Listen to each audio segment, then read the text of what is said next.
even though the universities today have the most sophisticated equipment in the science labs, the architectural labs, all the labs, and the wars are getting worse. The explosives are getting worse. Since the atom bomb, the explosive power is much worse. So there's something definitely wrong with all cultures. When I say wrong, I mean that the system doesn't work. Now, to talk about a system that does work is a little foreign to our habits of thought, so I'm going to try to explain how we make decisions. Actually, we don't make decisions, we arrive at them. The only way a real society can operate, period, is in a steady state economy, meaning you don't have the mechanism of constantly needing to do anything other than being sustainable in your everyday living and having society recognize the attributes of sustainability which are required. That's the value system orientation needed to create a stable society. As a brief extension of this, we live in a materialistic culture. We live in a culture that's predicated on inferiority and people thinking that they need more and more and more because of many reasons, because of someone else having more, status-oriented issues, so on and so forth.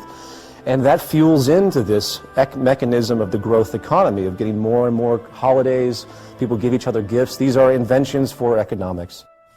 As long as we use money and the bottom line is profit, then those who control the money are able to make the laws in their favor. And that means that they really don't care about people.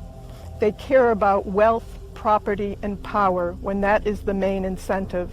So when we use a monetary system, there is no justice within this system. There's no making this system equitable. What we need is an entirely new system that we call a resource-based economy.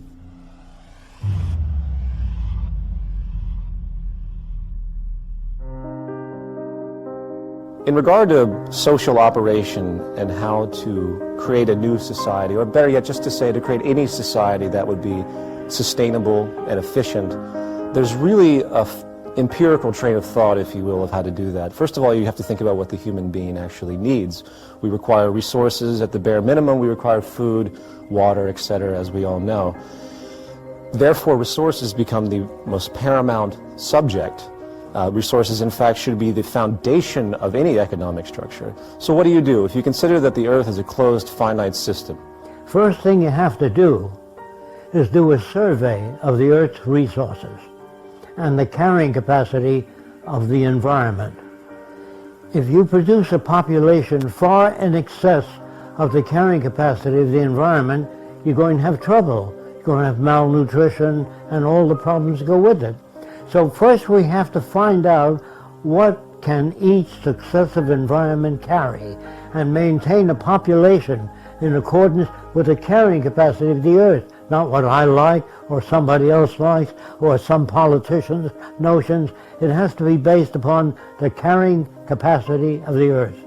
To organize a structure based on the intelligent management of the Earth's resources, you start from essentially the base level of where is everything. So you look at the planet and you say, okay, we see we have iron ore here, we have petroleum deposits here, if we were using petroleum at that point in time. In the future, hopefully will not be because it's damaging. We have places for great wind energy here. You get the point. We can assess the entire environment of what we currently use based on our technological facilities at that point, and we start to create a structure of analysis, maintenance, and management, and basically monitor and understand what we have. Then we can design the parameters for the new society. Without a survey, we couldn't do that. Survey means physical disabilities, all the known diseases.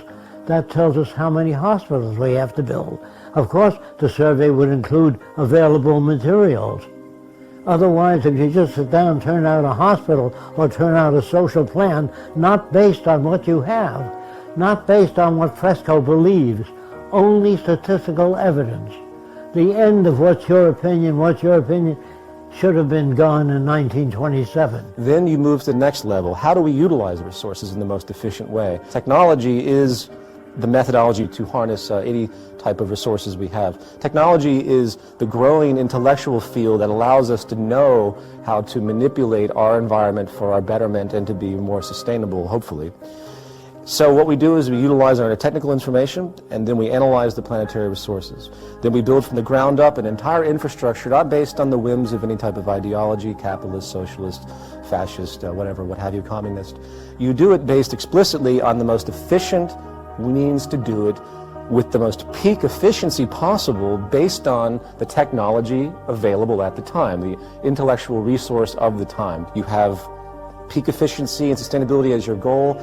You just simply weigh all parameters when you analyze anything, and then you're going to build a society that is essentially, for lack of a better expression, perfect. It's not perfect at all, because things are going to constantly change, but it's the best you can do at that point in time, which I think would be a variance of perfection.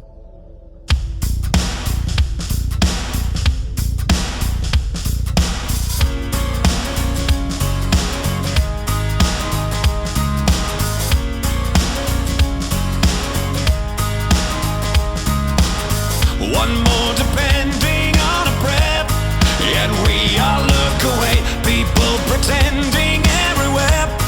It's just another day. There's bullets flying through the air, and they still carry on. We watch it happen over there, and then just turn it off. We must stand together. There's no giving in. Hand in hand forever. That's when we all win. That's when we all win. That's when we all win. They tell us everything's alright, and we just go along. How can we fall asleep at night when something's clearly wrong? When we could feed a starving world with what we throw away, but all we serve are empty words that always taste the same. We must stand together. There's no giving in. Hand in hand forever. That's when we all win. That's when we all win. That's when we all win. The right thing to guide us is right here inside us. No one can divide us when the light is nearly gone. But just like a heartbeat, the drumbeat carries on. And the drumbeat carries on.